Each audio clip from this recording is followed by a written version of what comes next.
This is The Scoop for Tuesday. I'm Josh Holton with the WMNF News headlines. Orange juice and tourists. Those are the two things most at risk for Florida in the trade dispute between the U.S. and Canada, even as the two countries agreed to pause their threatened tariffs for a month. Tom Hudson reports. If there is American orange juice in Canada, odds are it came from Florida, and it would be more expensive if the two countries do not settle their trade tensions. When President Donald Trump threatened to put a 25% tariff on Canadian goods, Canada retaliated with its own threat on American goods.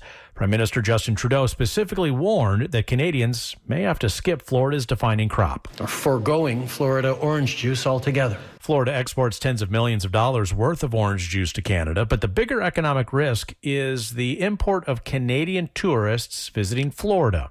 Canadians were the number one international tourists here in 2023, responsible for hundreds of millions of dollars in spending. The number of Canadians visiting the Sunshine State was up 20% from a year earlier, and Broward County is one of their traditional destinations. The Prime Minister made this appeal to his constituents making travel plans. It might mean changing your summer vacation plans to stay here in Canada. The summer vacation season may favor Canada's humidity, even if trade tensions remain hot. I'm Tom Hudson in Miami. More than 100 people gathered yesterday outside Florida's capital to protest state and federal immigration actions. It's the second day in a row for the protest, and this time the group has doubled in size. Robert Lee joined the protesters both days. He was born in the United States, but his parents and siblings moved here from Central America. He says the recent ICE raids have left many immigrants feeling afraid. And I just know there's a lot of people in the Latino community right now that they're afraid, they're scared. They're afraid to go out to the store, they're afraid to take their kids to school. So I'm just out here trying to show that, there's a lot of people that support our neighbors. To show their solidarity, Lee says several local Latino-owned restaurants and businesses closed their doors yesterday as well. It was part of a protest taking place across the country called A Day Without Immigrants. Some immigrant families also did not shop and kept their kids out of school. The goal was to highlight the economic impact immigrants have.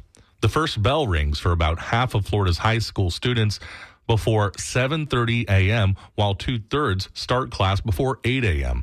Next year, that is supposed to change. A state law says high schools cannot start before 8:30, and middle schools can't start until 8. Jude Bruno is the president-elect of the Florida Parent-Teacher Association and spoke on the Florida Roundup Friday about the main reason behind the change. Research consistently shows that adolescents and teens need 8 to 10 hours of sleep, but struggle to fall asleep before 11 p.m., so it's absolutely needed. But Bruno says regardless of the research, parents, students, and other stakeholders should be able to weigh in on the change in start times. In the meantime, some school districts are scrambling to get the new start times to line up with bus schedules and extracurricular activities. There are bills proposed also in the upcoming session to repeal the changing start times.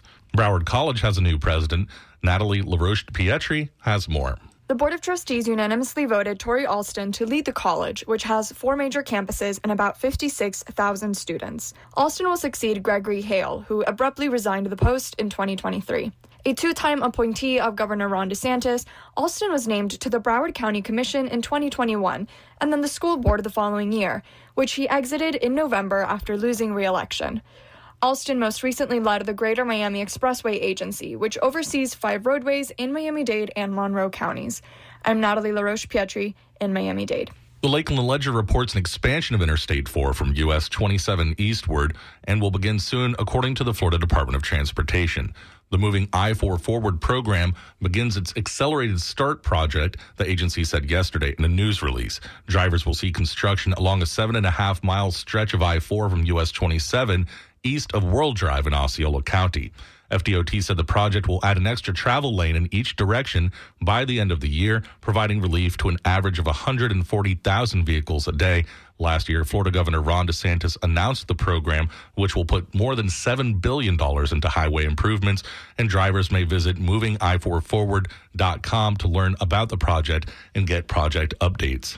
For weather, today will be partly cloudy with some mid-afternoon sunshine, highs in the mid-70s. Tonight will be mostly cloudy and foggy with overnight lows in the mid-60s, and we can expect some more cloudy weather tomorrow with highs in the mid-70s.